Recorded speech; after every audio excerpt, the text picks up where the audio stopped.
I'm Julie Ross. And I'm Gregory Abbey. And you're listening to the Parenting Horizons podcast. Julie is a longtime parent educator and counselor. And Greg is an actor, writer, and director, and more importantly, a parent just like you. Through conversations covering a range of different topics, challenges, and roadblocks, we hope to give you a few of Julie's tools that might just help make parenting a little bit easier. Look, nobody's perfect, and parenting is challenging, to say the least.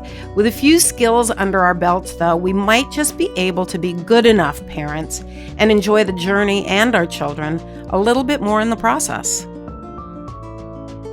So this is episode 13, and we're sort of continuing the conversation we started in episode 12 that we were calling Couplehood, which is essentially how parents of a child get on the same page about how they want to do it. Exactly. And the ideas they have around parenting and when you run into conflicts around parenting. So if you haven't, I suggest that you listen to episode 12. This will be a continuation of that idea, those ideas, right? Yes. Yeah, absolutely. And one of the things I think we talked about this in a previous podcast, but it'll be good for even me to get refreshed. And it's called the box step of communication. And it's a tool you teach when there is a conflict. And let's say in this situation, it's a conflict between parents. You know, one of the first things we're going to talk about is what if something happens with the child's behavior and you don't agree on how to handle it? So let's say you're in a conflict around that, about how, or you've had a fight about something that happened with the child and what you want to do with it, which can happen. Oh, not can happen, does happen, will happen. And exactly. you're in the middle of something. How do you avoid it becoming a knockdown, drag out brawl? And you would say, do the box step of communication? Yes. But first, I want to address the idea of what if you don't think to do a technique in the moment? What if you fight in front of the kid? Mm-hmm. How damaging is that or not, right? And I get that question all the time from parents. If it's fighting about a conflict between you and your partner, or fighting about something to do with the child and maybe how you're disciplining them? It almost doesn't matter in terms of, kind of the effect. Yeah, the effect on the child. And I want to differentiate between what I call above the belt fighting and below the belt fighting. Mm-hmm. So above the belt fighting refers to fighting that is, I don't want to say respectful. That sounds almost like it's a paradox. How can you be respectful when you fight? But it is kind of that. You're having a healthy argument? Yeah, so that you're talking about how you feel about something. You're taking ownership of your feelings. You're taking responsibility for your actions. And maybe it's best contrasted with what I call below the belt fighting, which is below the belt fighting is when you criticize the other person, when you call the other person names, where you're defensive. Right, you're going for low blows. You're trying to hurt the other person. Exactly. So examples of above the belt fighting would be, I disagree with that. Mm-hmm. I feel angry. I am so frustrated with you, right? Below the belt would be, you always behave this way. You never back me up. Mm-hmm. You're a slob. Yeah, it's name calling. You're idiotic. Exactly. Sarcasm. Exactly. And we can refer people to our communication blocks episode. Yes. So you're really trying to wound the other person. Exactly. Enact some sort of revenge because maybe you felt hurt or whatever. But So below the belt fighting in front of a child is harder to recover from than above the belt fighting. So what I mean by harder for the child to recover from, or everybody? Everybody to recover from. So inherently, it's not bad to have disagreements in front of a child or arguments or even full-blown fights. It's not inherently bad. It is better if it's above the belt. It's worse if it's below the belt. But the important thing is that the child not just witness the fight, but also to witness making up. That's the key, right? Really important, because they will be in a relationship. They already are in relationships, right? With peers and teachers and grandparents, and they need to know that a fight isn't the end of the world, that a fight is something that can be recovered from, and here's how you do it. So parents need to role model the here's how to do it. I also believe that it's important when parents fight that they admit that. So I harken back to my own experience. I'm a product of divorce, but I remember clearly my mother and father, biological father, fighting. And I would say to them, "Why are you fighting?" And I was told, "We're not fighting, we're discussing." But you knew even as a child that was BS. Absolutely. Right. But it was confusing too, because it was a fight. I mean, it was a full-blown... So it's better to acknowledge the reality of it for the kid. And to say, again, hopefully it's above the belt fighting, but to say everybody disagrees. Mm-hmm. And this got heated. You're absolutely right. We got heated. And here's how we made up. Here's how we came around and repaired what the damage that the fight did, because fights damage ultimately. But it seems like you're saying the repair is the important part. And doing that in front of the child.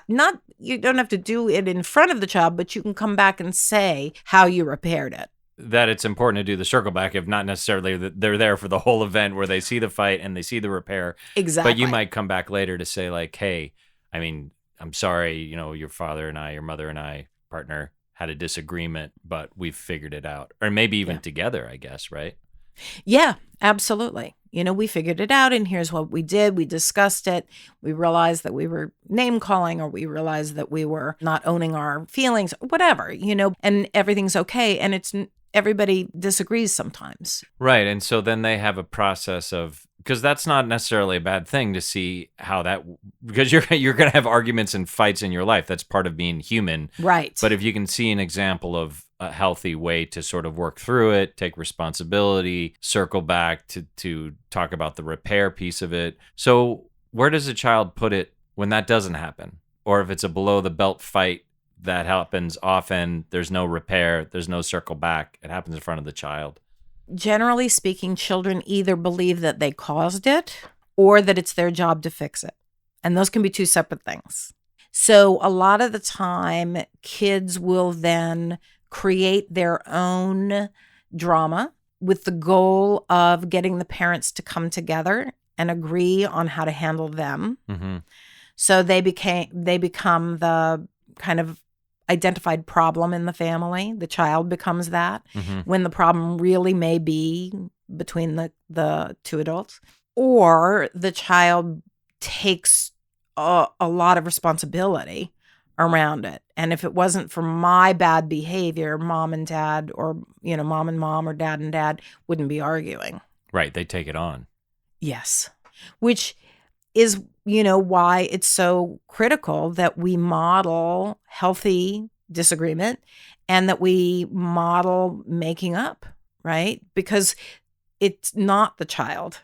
It's not their responsibility. It's not their responsibility. And I guess that's the key, too, to make sure that they understand that what goes on between parents has nothing to do with them or their behavior. Exactly. But it sounds like what you're saying is that if you don't do that, that's how they feel. Oh, yeah. I'm somehow responsible for this, or I need to fix it, which is a lot of pressure to take on. Exactly. And even more so, I would say, when the disagreement is about the child, because the child knows that you're talking about them. Right. From a very early age, they know that you're talking about them, and that the fight is because of a disagreement that you have about the way you're raising them, or about what's right, what's wrong. And I think we said in the last episode, the first half of this, that children see the cracks in the system, and they will step through those cracks. They learn to manipulate when the disagreement is about them. They learn which parent is going to side with them versus which parent is not. And so they step through that. So we can talk about the box step of communication, but so how do you handle it when you have a disagreement over the child's behavior? whether it's around a value or a discipline, a goal, whatever it is. How do you do it? I mean, I guess you would say that it's really important that it hopefully does not play out in front of the child. Right. I mean, that would be ideal. And we, as we well know, the ideal rarely happens. It's in life. hard in the impulse. So like I'm thinking of a situation where maybe the parent disciplines the child, the other parent's there totally disagrees with how they handled it. What would you say? What's the best way to deal with that situation if I feel like I'm so angry that they did that? That makes no sense to me. I would never do it that way. What do you do? The most highly recommended piece of advice that I can give is step out. If you're in disagreement, step out. Go to your corner, you mean? Yeah, do not step in. Do not engage. Right. Do not engage. Go ahead and let it play out unless it is dangerous to the child. Mm-hmm. But go ahead and let it play out. So your partner takes away dessert for the rest of your child's life, right? And you're like, that is ridiculous and stupid, and they're not going to follow through on it. Zippy the lippy. It's so hard, though, in that moment. It is. It's so hard really, to be like, really... are you insane? You just took dessert away. For the rest of their life, right. You know. Well, that one's kind of funny, but I know it's hard because we're all emotional and you get jacked up about it, and like. So anyway, I mean, listen, your point is that one's silly, but I know, but obviously there are more serious examples, right? I know people who have removed their child's door from their bedroom. Oh my God.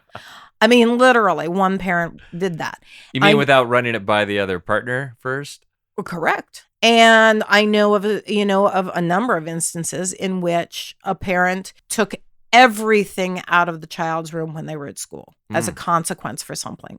Everything out of the child's room. Without getting on board with the other parent. Correct. Those are biggies, you can see where that might create a little conflict. Yeah, I think there's going to be a little tension there. Often. So what do you do in the situation where you disagree with how a situation was handled, or you have a disagreement of, whatever it is? I mean, the first thing that I recommend, again, unless physical harm is involved, right? It's usually best to step out, to, come home and you see that your partner took all the stuff out of the kid's room or took the door off the hinges or whatever it might be. And, the kid's complaining about it, and to say, this is something that you and your other parent need to work out here because, clearly there was a disagreement and you guys need to work it out. That's one way. And that's whose problem is it, right?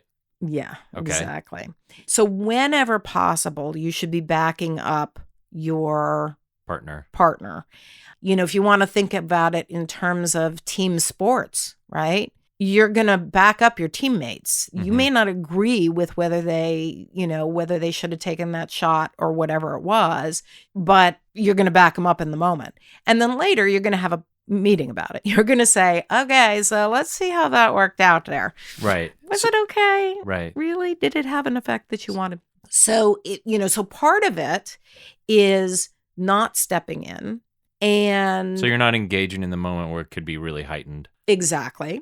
So not engaging in the moment, and then speaking separately to your partner about how did that work? Was it effective? What did it teach our child? Those are the two things that I'm going to repeat probably a dozen times whenever I can, is that it's not about good parenting or bad parenting. It's about effective parenting. Yeah, we could repeat that every right. episode. And the two questions, did it work? Right. Right? If it didn't work, it's not effective.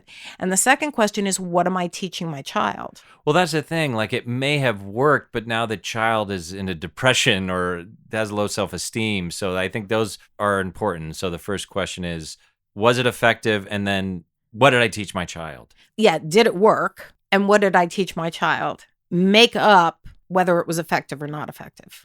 So it sounds like the key in these situations, and we talk about this one a lot, is the circle back, is that you don't do it in the moment, but if your partner did something that made you insane, you didn't agree with, you really have a issue with, that you circle back later, hopefully at a calmer time, where you say like, hey, I don't really understand why you handled that way. right? Right. Is that the idea? Yeah, exactly. That you try to have a rational discussion afterwards, because Good luck. we're going to, exactly. And we're going to talk about what happens when the potential rational discussion turns irrational.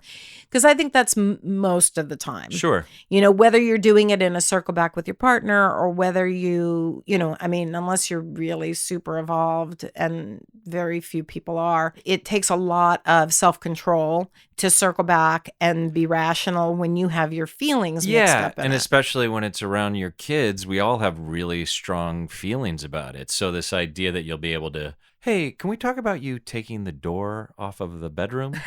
Right, exactly. I don't know, I'm not sure. Exactly. So I think what we want to talk about is the box step of communication. Right. So this is a Right. technique you teach in these sorts of moments where maybe everyone's heated, and I'm not gonna. The partners are heated. It's a heated moment. I could do it perfectly a while ago, but I don't think I'm gonna remember it exactly. So can you walk me through it again? Why is it called the box step of communication? Well, the box step refers to the dance, the box step, right? Or an actual box where you can kind of have a visual image of what you're supposed to be doing, kind of the steps you're supposed to be following. So the first step is you step back Mm-hmm. and really listen without trying to make yourself heard. So you step back and you listen to the other person's argument, point of view, Even if feelings. even if you don't necessarily agree with it, this is the first step. Is like, I'm not going to engage and push forward. I'm going to step back and really try to listen.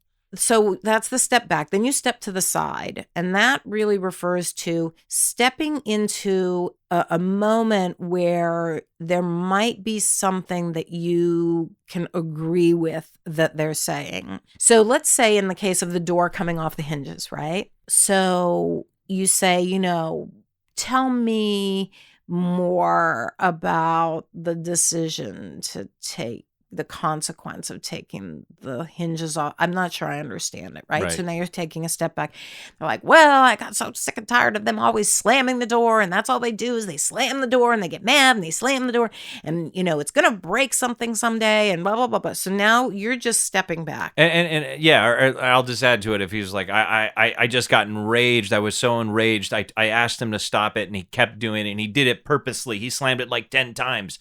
So if we say that scenario, so you've listened. Right. You've really listened. So stepping to your side in that case, right, would be to say, wow, he slammed it 10 times, like in a row. That is really infuriating. Yeah, I could see why you could be so angry. I get it. I get it. And, and yeah, I get the fact that there are pictures in the hallway that could be knocked off the wall. And that must have been infuriating. I totally, and you're right. It's not acceptable, right? So you're not agreeing with the consequence, but what you're doing is you're stepping back and really listening to the train of thought that the other person had or didn't have, but is articulating at this point. You step to their side and find something that you can agree with. Well, then you say this all the time too, is like, essentially we all just want to be heard. Right. So if you don't want the person to be defensive, as opposed to going on the attack, what this helps you do, even if you have some strong feelings about it, is you're going to kind of acknowledge at least a piece of it, and you're really listening. So then the other person is not defensive potentially, because they feel like, okay, at least I'm being heard, my point of view and what happened. Right, exactly. So that's step 2. What is it? That's step to the side. And I kind of combined that because I wanted to articulate what my thoughts were. So stepping to the side is really about what you're thinking internally. So as I was stepping back and listening to you, right, adding to the story and that you were furious, I was going, furious, I'm thinking that, right? That's stepping to your side. The next step of the box step is to do what I had to do because you can't see my thoughts. And I stepped forward. So that's the acknowledgement part. Exactly. That you say out loud. So the step back is the listening. The step to the side is you're grasping onto something that they've said that you can sort of go, I get that part of it. I get why he was so angry about it. Exactly. But those are your thoughts.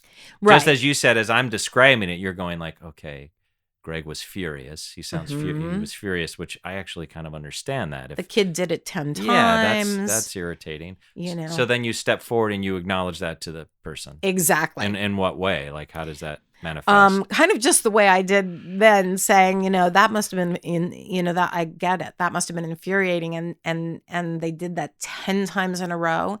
Well, that was clearly intended to get you angry, because once would have been enough, and they completely overstepped. I get that. Okay, that's step 3. That's step 3, because I just acknowledged what all those thoughts were. Mm-hmm. Now, I haven't addressed the taking the door off the hinges, right? Mm-hmm. And I'm deliberately not doing that yet, right? Because I want to make sure that, first of all, I diffuse the anger so that we're not fighting, because then we lose the point of giving a consequence to a kid who was doing something wrong, right? We lose our team effort here. If I start fighting with you, then we're on separate teams, right? If we were partners. Mm-hmm. So the first 3/4 of the box step is to remind each other that we're on the same page with regard to what is unacceptable behavior, right? Yeah. Or and the other partner feels supported then. Yeah, or what I can agree with. What can I agree with? Once slamming the door, I would have let that go, but I get the 10 times, right? So then the last part of the box step is stepping again to the side. So you're closing the box. Mm-hmm. And that is an opportunity for you to either step to the side and then re-enter the box step, right? If it's not diffused enough. Oh, you mean you can go around again? You can go around again.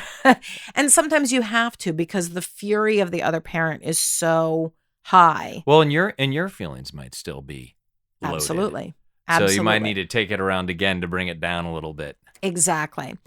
Or it's an opportunity for you to voice either your concern or your thought process, or, for example, I get it, and I'm just wondering whether taking the door off the hinges is something that we can continue to follow through on every time something like this happens. Maybe we need a more permanent consequence, as opposed to, what if the kid goes and slams our door? Are we going to wind up with all the doors off the hinges? Right. And as you're talking, it just reminded me of 2 things that you mentioned with this too, which I think are really important. That on step 3, when you step forward and acknowledge, like, yeah, I can understand why you're so angry. You say this all the time. You're going to close that box. You don't say, but. Yeah. I can understand why you're so angry, but that was really kind of a bonehead move. So it's 2 things. You would say, instead of but, you would say and.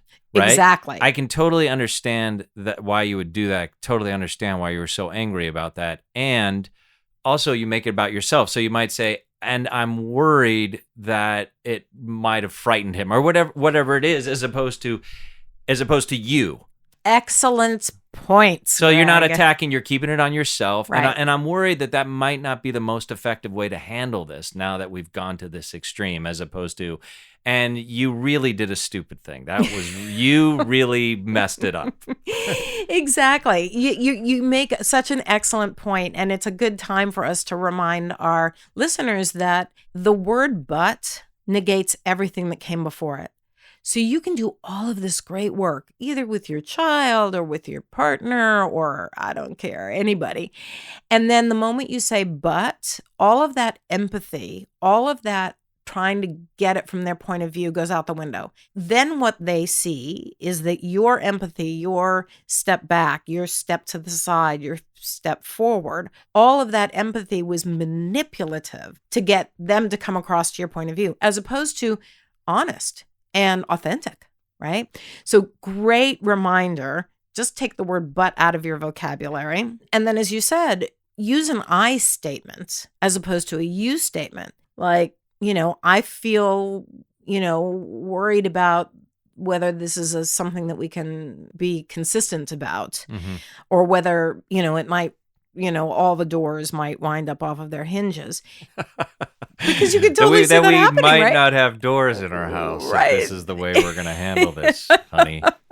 Exactly. And of course, we want to be careful that, you and I can joke about this on the podcast because A, it's a podcast, and B, we aren't partners, but that would be sarcasm if it was actually used. Yeah. And that would... It's one of the things I have to protect against, honey. It would set us back. Yeah, then if you're we were in a starting real over. partnership. Well, it would I think, be and that problematic. reminds me too, I think the thing you say over and over with all these techniques, which I think is great for our listeners to keep in mind, that it's not a magic panacea. It's going to take some work. It's going to, it's not going to go perfectly, but it can be effective if you can get into it, right? I mean, the listening is the key. Yeah.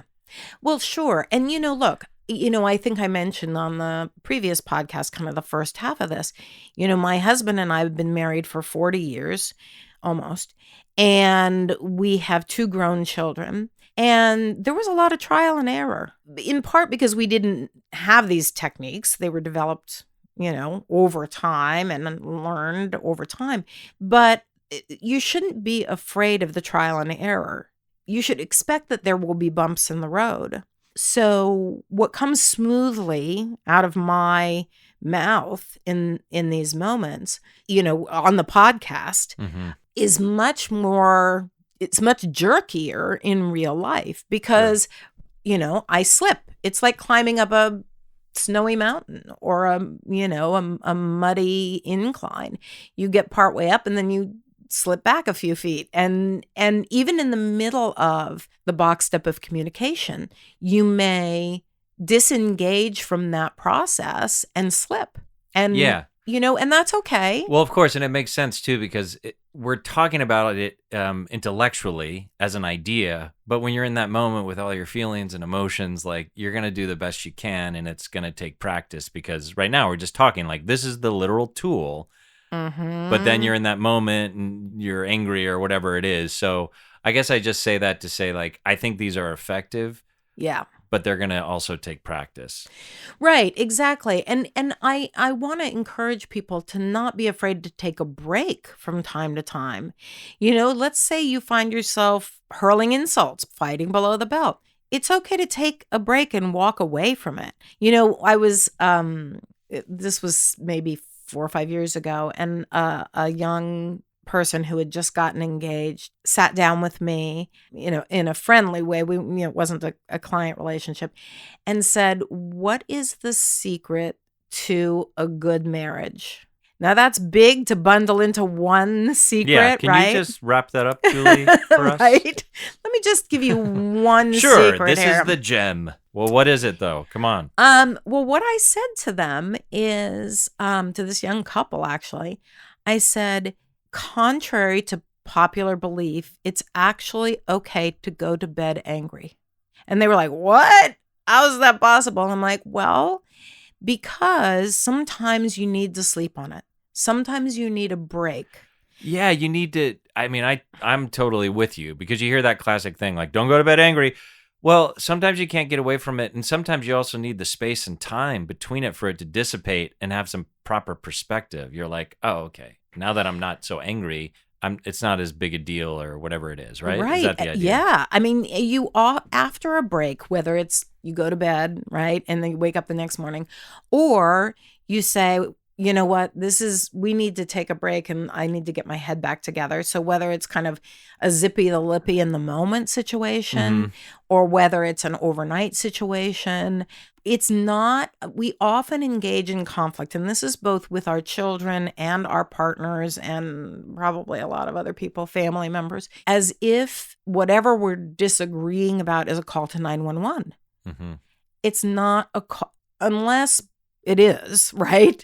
But most of the time we're arguing about ice cream, or we're arguing about consequences, or we're arguing about what we want to do for date night, whatever it might be.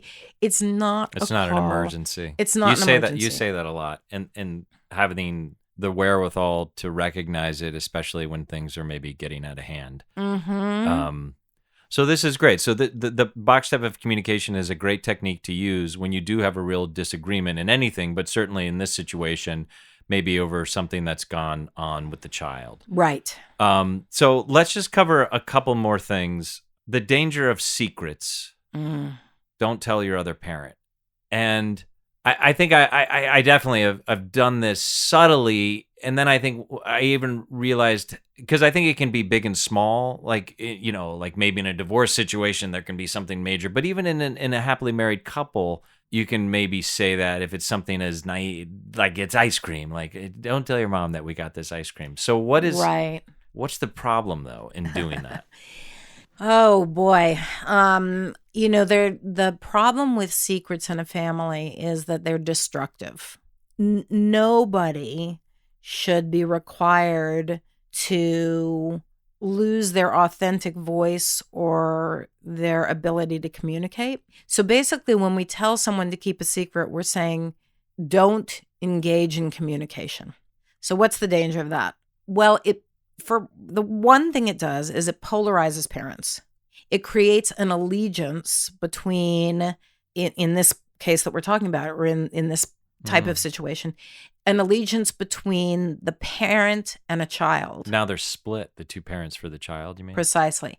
So if you think about healthy families, we see them as an upside down triangle, with the parents are at the two top points of the triangle because it's upside down, remember? So there's two on the top, and then it narrows down to the bottom. And the child or children should be on there. We don't want to tip that triangle. We want to keep the parents as team members solid on top.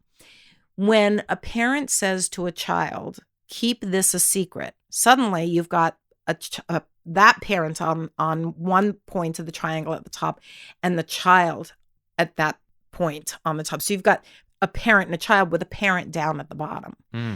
So it imbalances the dynamic in the family, the power structure in the family, and sends the wrong idea to the child about that. Another problem is, and this is going to get heavy really quick. Okay. So I apologize to you. I apologize to our listeners. That's all right. We can handle it. Okay. I think.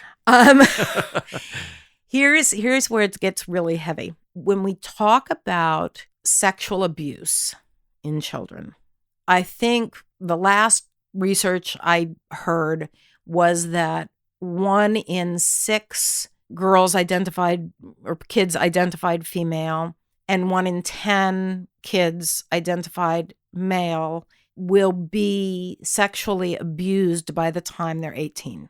So think about that. 1 in 6 or 1 in 10. It's a big problem.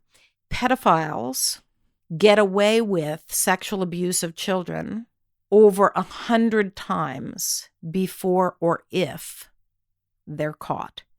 And their main strategy is to say, don't tell anyone. Right.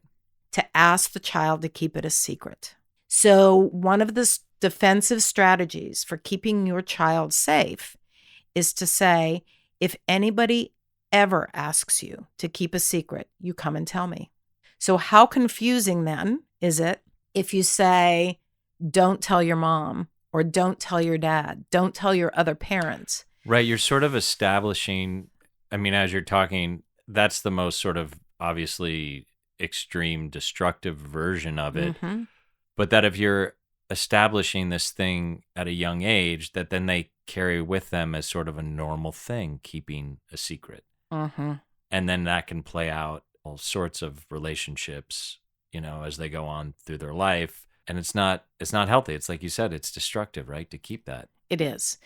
And it eats away at the person who's being told to keep the secret. Of course, there's like a lot of mental gymnastics to go through. A lot of mental gymnastics. Like, wait, is this something that I can say, or is this something that I can't say? Is this going to imply something? Is this not going to imply something?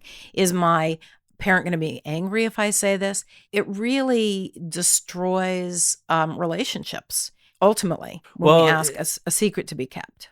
I mean, it seems like a great value to have that, like, this is your existence as a human should be based on being honest and forthright in your relationships, right? Well, and here's where parents get hung up.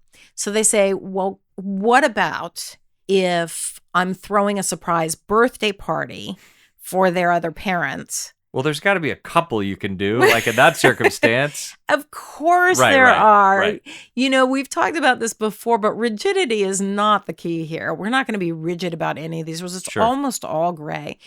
But I also think that we can differentiate between keeping something private and keeping something secret.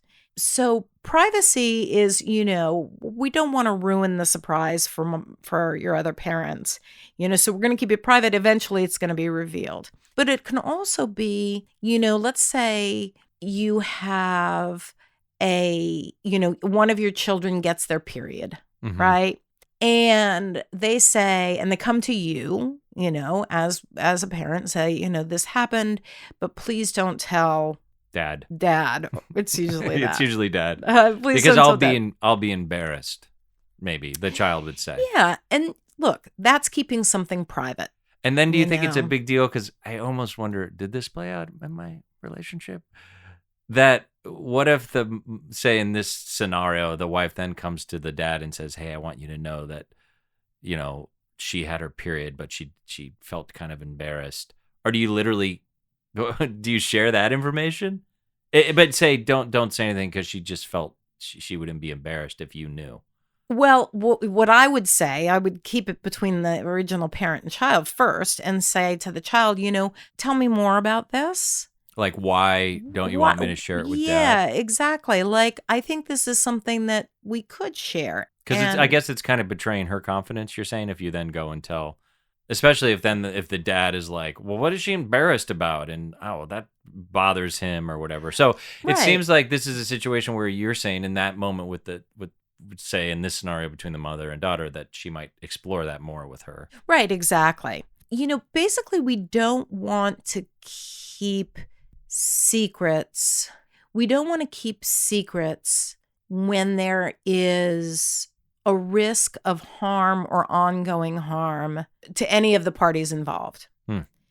This, and sadly, this comes up quite a bit where a child will, come home and say, "Parent, I need to tell you something. My friend at school is hurting themselves, but they told me to not tell anybody." Right. Well, in that situation, the parent has to go to the other parent, you're saying. Yeah.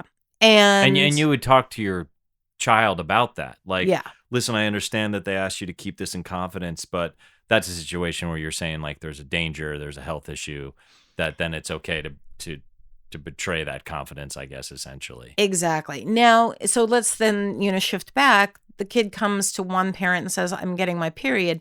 Keeping that private is not harmful to anybody. Right. I see. So it's okay. In the case of I'm throwing a surprise party for your other parent, right? Keeping that private it's not harming anyone. Is not going to harm anyone. Right. And in fact, not keeping it private might. You're going to blow it. Exactly. So I think we have to think about that when we talk about the idea of secrets versus privacy. But generally speaking, I really hate the idea of keeping secrets in the family.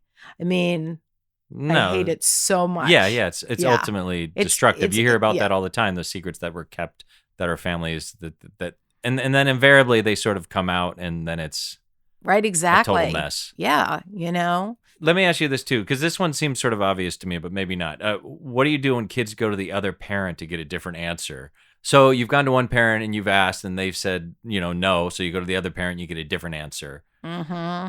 I mean, it seems like then the parents would be like, well, wait a second. Mom or dad already said no. So, I like for parents to get into the habit of saying, "Have you already asked this of your other parent?" And what did they say? Right? Because then you're checking in before a conflict can occur. But let's say that, the child asks one parent for, if they can stay out till midnight, and that parent says, "Absolutely not. Your curfew is 11. The child then goes to the other parent and says, "Hey, can I stay out until midnight?" And that parent says, "Sure, yeah, this is an exception." And then they find out, that they have disagreed. Then they need to say, "Okay, now wait a minute." And I would pull the child back into the room and say, with the two of them. yeah, I feel a little played here. Well, especially if it plays out that they go out that night and come home at midnight, and then suddenly they're like, well, wait a second, what happened? So you're saying it's in that situation, you'd pull the child in. Yeah, I would pull the child in and say, hey, when you catch them in the act of divide and conquer is what I would call that strategy of the child's divide and conquer, to say, we are not a divide and conquer family. But let's say that the parent finds out that the other parent said something different before the child comes home at midnight. Then I would say, now, wait a minute. I'm hearing that you came to me. I thought you came to me first, but now I'm finding out that you went to your other parent first and got a different answer. So I'm going to agree with the other parents. Mm-hmm. And that idea of I agree with parent number 2 is critical in providing a solid parenting team, to say, what did your other parent say? I agree with other parents. And back them up. So you're supporting them, especially if they've gone to first. And maybe if you don't even necessarily agree, they've already established it. So you're going to run with that. But it might be something you circle back later and say, hey, I'm kind of feeling like midnight is fine. But you don't want in that moment to override. Right. Right? That's your point. Is whenever that possible. You got to back up the other partner. Yep. Whenever possible. Again, think about it like you have a team. The family is a team that you're the coaches for. You got to have these sidebar discussions that talk about the coaching strategy. You can think about it as a business. You can think about it as a team. You've got to have the sidebar conversations and then present a unified front. So let's just wrap up. I want to revisit just quickly because I kind of like this idea you said in the previous episode that your date night as a couple, as partners, should be separate from a night a time that you talk about the kids. It's not that you might not talk about your kids on your date night, but that you don't need to go into maybe the problems you're dealing with parenting, that it's important to establish, to have a healthy relationship outside of your parenting, just as a couple, right? That they should be sort of separate things. Right, exactly. So you want to think about your date night or your couple's night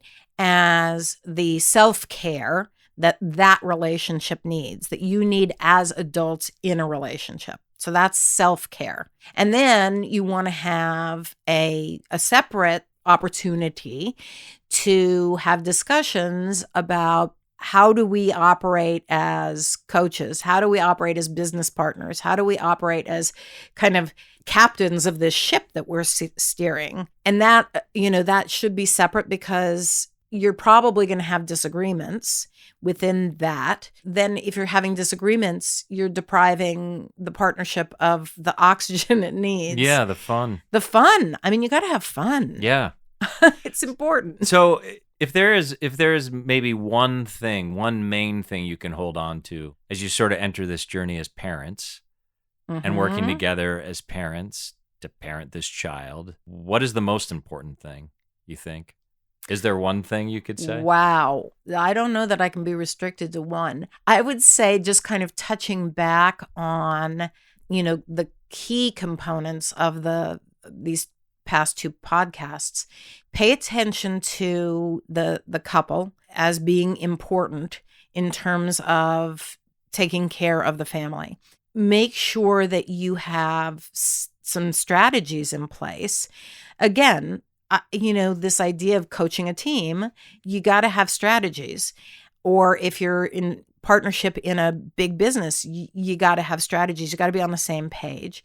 And then know the tools for either stepping in when a conflict arises, or holding back. So that's is it your problem?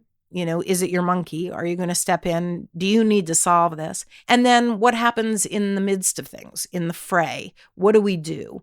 We have to engage either in the moment or circle back to the moment in the box step of communication. Wow. So that's a lot. So I think 4 things. No, that's true. It's actually not a lot. So just listen to these 2 episodes. But it can't obviously it can't be one thing. Yeah, well that's all great.